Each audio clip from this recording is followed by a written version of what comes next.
Jemaah Jumat yang dirahmati Allah Subhanahu wa taala. Dalam sebuah hadis Rasulullah Shallallahu alaihi wasallam bersabda. Hadis ini diriwayatkan dari Abi Hurairah radhiyallahu anhu. Akmalul mu'minina imanan ahsanuhum khuluqan. Mukmin yang paling sempurna imannya adalah yang paling baik akhlaknya.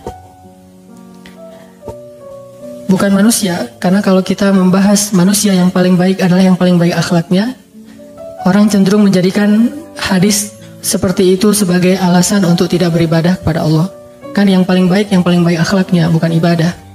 Makanya di dalam hadis ini Rasulullah SAW seperti menjelaskan hadis sebelumnya. Hadis yang lebih populer, khairun nas anfa'uhum linnas. Sebaik-baik manusia yang paling baik atau yang paling banyak manfaat bagi orang lain. Sebaik-baik manusia yang ada di dalam hadis itu tidak umum, karena segala yang umum di dalam teks agama membutuhkan teks lain untuk mengkhususkannya, sehingga tidak boleh menyimpulkan suatu teks umum lalu mengambil sebuah pelajaran ataupun fatwa. Kalau kita hanya berdasarkan hadis yang pertama, sebaik-baik manusia adalah yang paling baik akhlaknya, maka orang akan berkata, kalau gitu bukan yang paling banyak ibadahnya, maka ibadah tidak perlu. Kalau gitu bukan yang paling getol dakwahnya, maka dakwah tidak perlu. Kalau gitu tidak perlu berjihad, tidak perlu membaca Al-Quran, dan seterusnya. Ternyata hadis itu masih umum dan dipersempit, diperjelas, diperkhusus oleh hadis yang lain yang ada di dalam kitab Riyadhus Shalihin, salah satunya bahwa Rasulullah SAW bersabda, akmalul mu'minina imanan, mukmin yang paling sempurna imannya, ahsanuhum khuluqan, yang paling baik akhlaknya.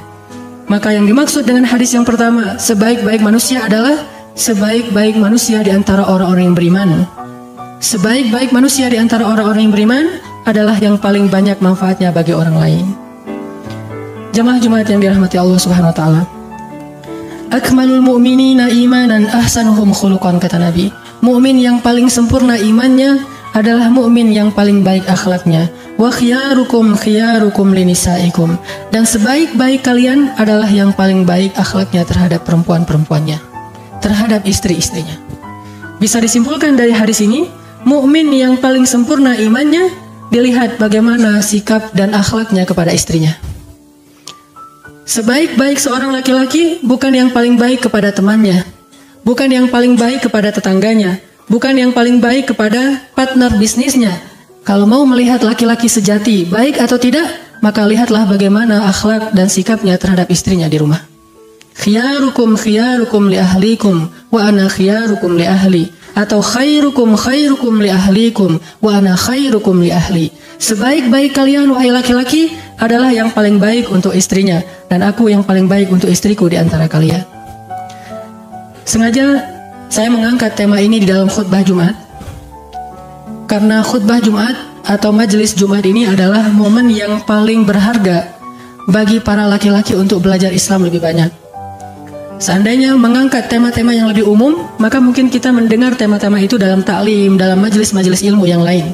Tetapi ada satu tema khusus yang sangat tepat diangkat ketika khutbah Jumat, yaitu tema bagaimana seorang laki-laki harusnya memperlakukan istrinya di rumah, memperlakukan keluarganya di rumah, memperlakukan pembantunya di rumah. Bagaimana seorang rijal bukan hanya dilihat ketangguhannya ketika dia berada di luar rumahnya, tetapi ketangguhannya adalah ketika dia bersabar dan menahan amarah terhadap gangguan atau kekurangan yang didapati dari istrinya. Jemaah yang dirahmati Allah Subhanahu wa taala, di dalam surat An-Nisa ayat 19 Allah Subhanahu wa taala berfirman, wa ashiruhunna bil ma'ruf. Ini perintah. Dan sebagian besar perintah di dalam Al-Quran itu bermakna wajib, dan sebagian yang lain bermakna sunnah, tergantung dengan teks yang ada di sebelahnya.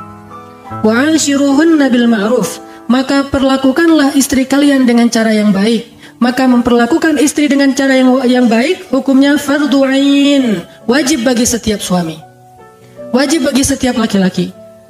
Bersabar terhadap kekurangan dan gangguan istrinya hukumnya wajib bagi setiap laki-laki, seperti wajibnya sholat. Walaupun kedudukannya berbeda-beda di antara satu amal dengan amal yang lain, tetapi secara hukum keduanya sama-sama wajib di sisi Allah Subhanahu wa taala.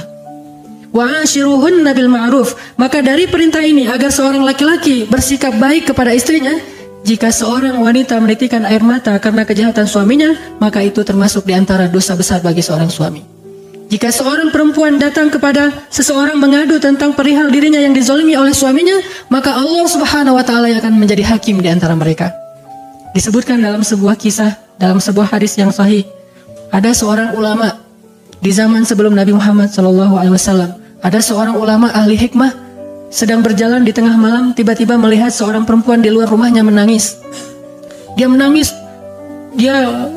dengan suara yang sangat keras. Kemudian ulama ini mendekat kepada perempuan yang ada di luar rumahnya, bertanya, "Ya amatallah, wahai ibu, kenapa ibu menangis? Apa yang terjadi?"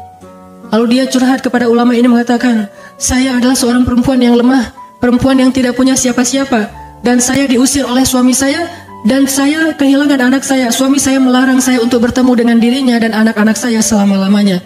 Kepada siapa saya mengadu, wahai Tuhan? Saya hanya sendiri dan tidak punya keluarga." Kemudian ulama ini mengatakan, "Ya amatallah, bukankah Allah itu sebaik-baik hakim, dan Allah selalu berpihak kepada perempuan-perempuan yang terzalimi oleh suami-suaminya? Mengadulah kepada Allah, karena Allah Maha mendengar bahkan setiap langkah-langkah semut."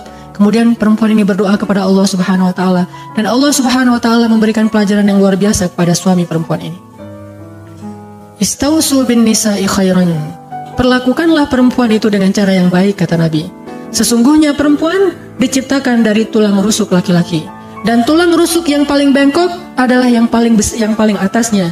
Jika kalian terlalu keras terhadap perempuan untuk meluruskannya, maka kalian akan mematahkan tulang itu. Tetapi jika kalian membiarkannya, maka dia tetap dalam kebengkokan. Apa maksud dari hadis ini? Maksudnya ketika seorang suami membimbing istrinya, suami menasihati istrinya, suami mungkin merasa lebih paham agama daripada istrinya, maka bersabarlah dalam urusan itu. Janganlah kita memaksa seorang istri, seorang perempuan berpikir seperti laki-laki.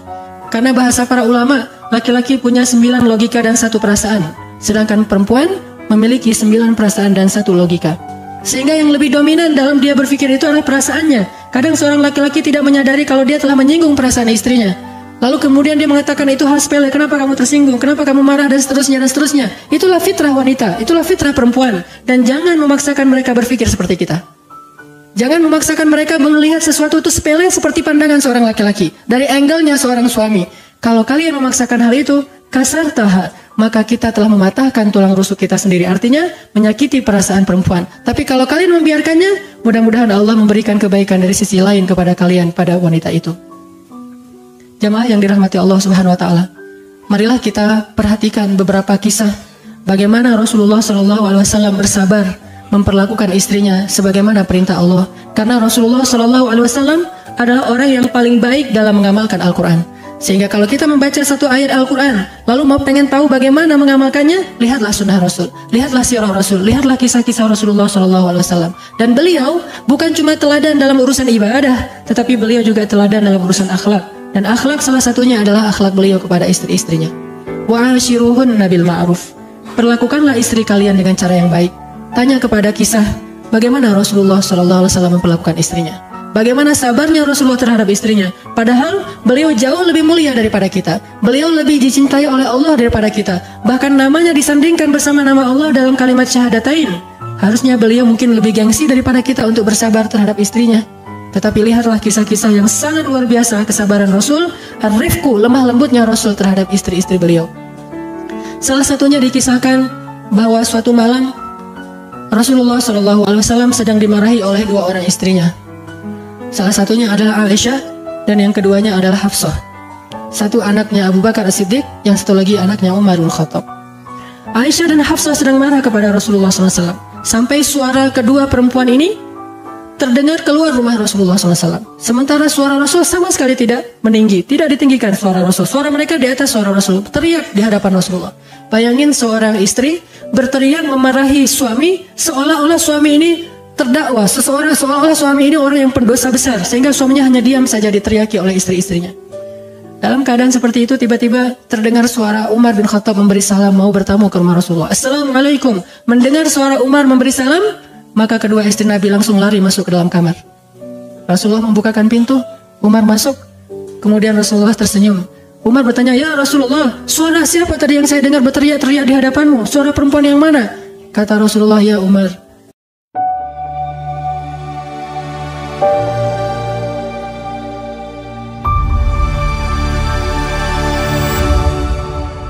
sesungguhnya tadi mereka memarahi saya. Tetapi ketika mereka mendengar suaramu memberi salam, mereka kemudian menjadi takut dan mereka masuk ke dalam kamarnya. Rasulullah tersenyum. Umar lalu marah dan berteriak ke arah kamarnya istri-istri Rasul. Wahai istri-istri Rasulullah, wahai perempuan-perempuan, apakah kalian merasa takut kepada Umar bin Khattab dan tidak takut kepada Allah dan Rasul? Tiba-tiba terdengar suara dari dalam kamar. Aisyah menjawab, wahai Umar, kami takut kepadamu karena engkau ghalidun syadid, karena engkau seorang laki-laki yang kasar lagi keras. Sedangkan Rasulullah orang yang lemah lembut. Pengakuan istrinya sendiri. Wahai perempuan, kalian takut kepada Umar dan tidak takut kepada Allah dan Rasul? Kata mereka, ya, karena kamu adalah seorang laki-laki yang keras lagi kasar, sedangkan Rasulullah orang yang lembut. Kemudian Rasulullah tersenyum. Umar pun berbicara dengan Rasulullah, selesai urusan pada malam itu. Lihat bagaimana Rasulullah memperlakukan istrinya. Sama sekali Rasulullah tidak mengatakan, apakah kalian berteriak di hadapan saya sementara saya Rasulullah? Tidakkah kalian menghormati saya padahal saya suami kalian? Selain suami saya juga seorang nabi, seorang pembawa risalah, seorang pembawa Al-Quran. Apakah kalian memperlakukan saya seperti ini sementara saya adalah kekasih Allah? Rasulullah sama sekali tidak mengangkat ayat-ayat dan hadis-hadis tentang ini. Siapa kita yang mau mengangkat hadis-hadis tentang suami di hadapan istri kita? Kita banyak mendengar hadis-hadis tentang suami. Seandainya seorang perempuan, seandainya aku boleh menyuruh seorang manusia sujud kepada manusia, maka akan aku suruh seorang perempuan sujud kepada suaminya. Ini kita hafal di luar kepala kita. Kemudian hadis yang lain kita katakan, seandainya seorang perempuan menjilat seluruh tubuh suaminya dengan nanah dan darah yang ada di tubuh suaminya, dijilati semuanya untuk dibersihkan, sungguh itu tidak bisa mengurangi atau membayar sedikit pun dari jasa suami kepada dia. Kita hafal lagi hadis itu. Kemudian ketika kita marah kepada istri kita, kita keluarkan hadis-hadis itu di hadapan istri kita agar dia berhenti marah. Sementara yang memiliki hadis itu, yang mengucapkan hadis itu, tidak pernah mengatakannya di hadapan istrinya. Ini hal yang unik. Bukankah hadis itu ucapan Rasulullah SAW? Tetapi Rasulullah sendiri tidak pernah mengatakan hadis itu di hadapan istrinya. Beliau mengatakan hadis itu di hadapan para laki-laki yang lain. Beliau mengatakan hadis itu di hadapan perempuan-perempuan yang lain, bukan di hadapan istrinya, untuk memberi pelajaran kepada para perempuan. Adapun di hadapan para suami, beliau menyampaikan hadis-hadis tentang hak para istri. Ini adilnya Rasulullah SAW. Tetapi untuk keluarganya sendiri, istri Rasulullah, kalaupun tahu hadis ini, pasti tidak tahu dari Rasulullah. Taunya dari para sahabiat, dari istri-istri sahabat. Lalu siapa kita yang mau memakai hadis Rasulullah SAW tentang hak suami di hadapan istri kita, padahal Rasul sendiri yang mengatakan hadis itu tidak mengatakannya di hadapan istrinya? Ini menunjukkan akhlak yang luar biasa. Demikian juga dengan istri-istri. Kadang mereka menghafal hadis-hadis tentang hak perempuan. Di antara yang saya sampaikan tadi, kemudian kisah-kisah Rasulullah. Sehingga ketika mereka merasa tidak nyaman kepada suaminya, mereka membroadcast, mereka mengirim, mereka memforward hadis itu lewat media sosial kepada suaminya. Padahal Aisyah radhiyallahu anha sendiri tidak pernah menyampaikan hadis-hadis tersebut di hadapan Rasulullah SAW. Artinya, hadisnya sahih, tetapi tempatnya yang keliru. Kadang kita menggunakan hadis yang sahih, hadis yang benar di tempat yang kurang tepat, sehingga hasilnya tidak seperti yang dirasakan oleh Rasulullah dan para sahabat. Adegan bagaimana Rasulullah sabar terhadap istrinya. Adegan yang lain yang mungkin jarang disebutkan di dalam kisah-kisah tentang keluarga Rasul. Pernah suatu saat Aisyah lagi marahan kepada Rasulullah SAW, karena Rasulullah nggak pernah marah kepada Aisyah kecuali kalau Aisyah melanggar syariat. Tapi Aisyah marah kepada Rasulullah. Ada masalah yang tidak disebutkan kenapa. Sampai kemudian Aisyah saking marahnya mengatakan, saya akan adukan ini kepada ayah saya, yaitu Abu Bakar. Lalu kata Rasulullah, kalau begitu biar saya temani kamu ke rumah Abu Bakar. Ya sudah, ditemani oleh Rasulullah ke rumah Abu Bakar. Sampai di rumah Abu Bakar, Aisyah langsung ingin bicara, ingin curhat kepada ayahnya bahwa dia merasa terzalimi segala macam tentang suaminya. Kemudian Rasulullah mengatakan, ya Aisyah, boleh saya ngomong lebih dulu? Bayangin seorang Rasulullah minta izin kepada istrinya untuk berbicara. Apakah kita merasa terhina jika kita minta izin kepada istri kita untuk bicara lebih dulu ketika kita ribut dengan istri kita? Istri kita udah ngomel-ngomel, kemudian kita mengatakan, boleh saya ngomong lebih dulu? Boleh saya katakan versi saya? Boleh saya jelaskan lebih dulu? Minta izin, apakah itu terhina? Bukankah itu ikut sunnah Rasulullah SAW? Bukankah Rasulullah bersabda, tidaklah seseorang merendahkan hatinya di hadapan manusia, kecuali Allah akan meninggikan derajatnya? Tawadu, rendah hati, low profile di hadapan istri kita itu lebih layak daripada di hadapan orang lain. Maka Rasulullah mengatakan, ya Aisyah, boleh saya ngomong lebih dulu? Kata Aisyah, boleh, tapi jangan katakan kecuali kebenaran. Bayangin, Aisyah mengatakan kepada Rasulullah, seolah-olah Rasulullah akan berdusta. Bolehkah engkau bicara ya Rasulullah, tapi jangan katakan kecuali yang benar. Seolah-olah Rasulullah dicurigai akan berbohong.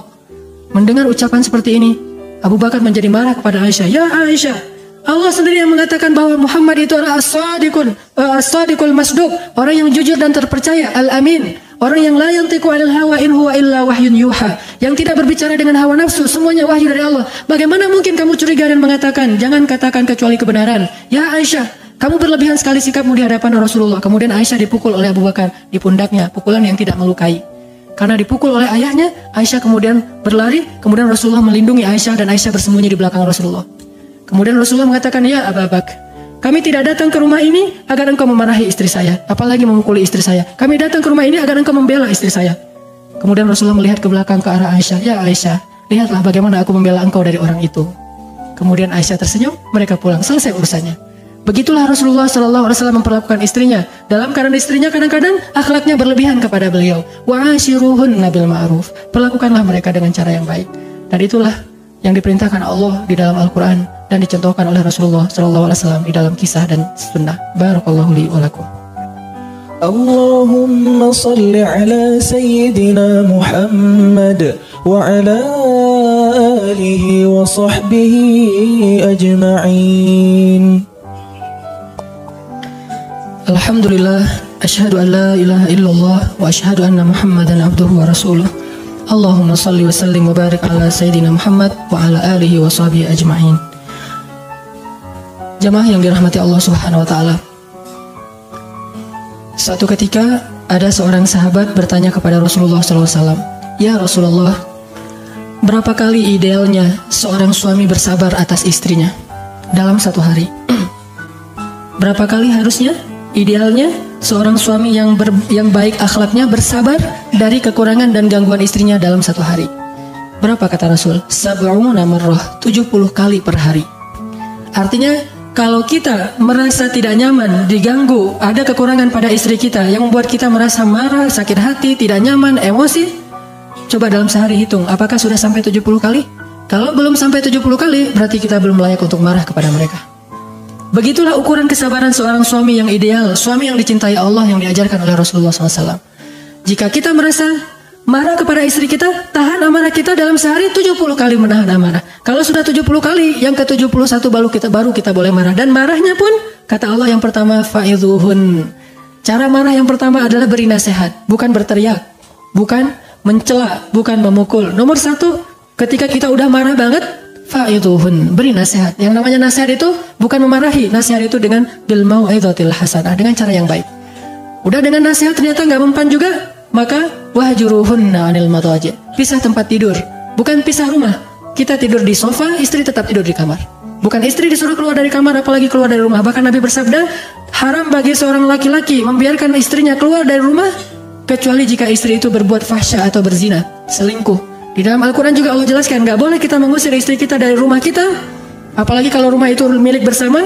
Bahkan kalau rumah itu hanya milik kita sendiri, tidak boleh mengusir istri dalam keadaan apapun kecuali istri itu berbuat zina. Maka cara pisah tempat tidur yang diajarkan dalam sunnah itu adalah Nabi yang keluar dari kamar, tidur di sofa, tidur di ruang tamu, istrinya tetap tidur di kamarnya yang nyaman. Ini marah. Marah yang ketiga baru fadribuhun, baru memukul mereka dengan pukulan yang tidak melukai dan menyakiti. Tetapi belum pernah saya membaca ada kisah Rasulullah memukul istrinya atau para sahabat memukul istrinya, karena rata-rata di antara mereka memiliki kesabaran sampai ke tingkat fa'idhuhunna, itu sudah beres urusan di antara mereka.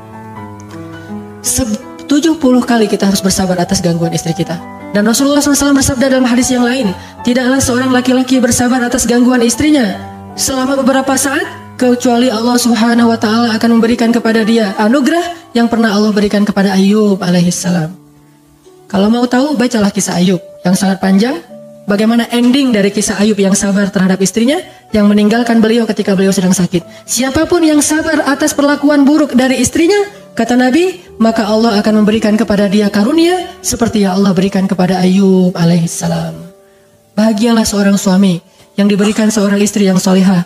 Dan berbahagialah seorang suami yang diberikan kesabaran untuk menghadapi istri-istrinya. Karena sesolehah apapun seorang perempuan, dia adalah manusia. Seperti Aisyah radhiyallahu anha yang dicintai oleh Allah, dapat salam langsung melalui Jibril. Seperti Hafsah, yang ketika Nabi pernah menceraikan Hafsah, Allah mengutus Jibril untuk merujuk Hafsah. Ya Muhammad, rujuklah Hafsah. Sesungguhnya Hafsah itu istrimu di dunia dan di akhirat. Istrimu di dunia dan di surga. Sesolehah Hafsah, al-sawwamah qawwamah, yang ahli puasa dan ahli salat malam, tetap aja melakukan kesalahan yang ditegur oleh Allah di dalam surat At-Tahrim. Semua mereka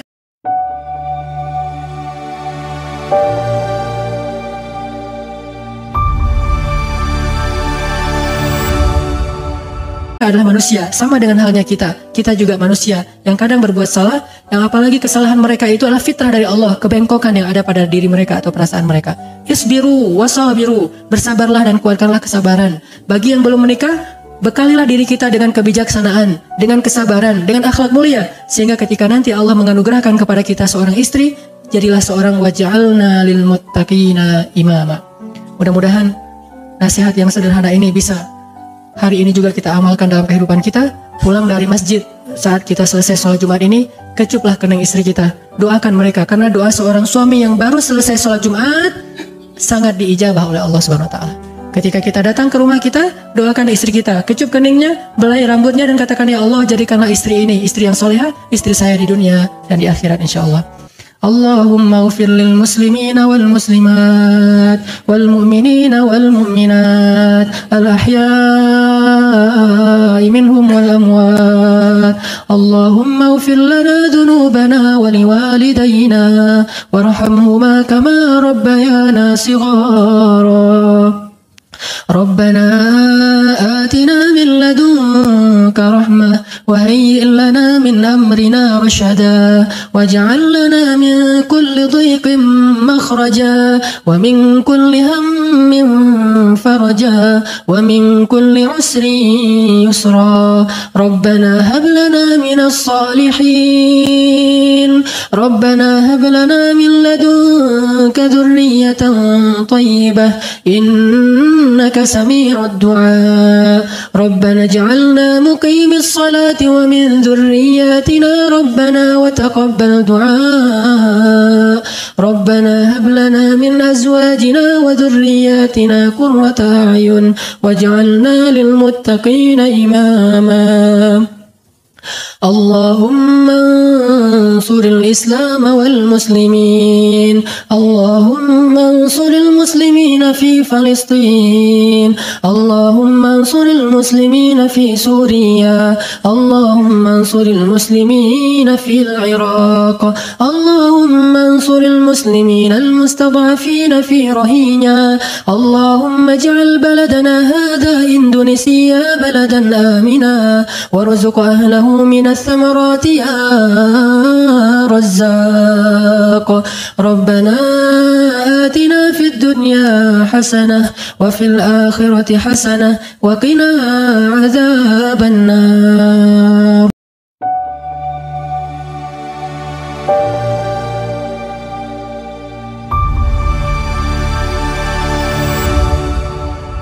Ceramah ini menekankan pentingnya akhlak baik dalam hubungan suami istri. Berdasarkan surat An-Nisa ayat 19, suami wajib memperlakukan istri dengan baik. Rasulullah memberikan contoh kesabaran dan kelembutan, meskipun menghadapi kesalahan istri-istrinya. Kisah Rasulullah yang sabar saat dimarahi Aisyah dan Hafsah menunjukkan pentingnya suami bersikap sabar dan tidak keras. Suami yang sabar atas gangguan istrinya akan diberi pahala besar, seperti yang diberikan kepada Nabi Ayub. Intinya, kesabaran dan akhlak baik adalah kunci dalam menjaga rumah tangga yang harmonis.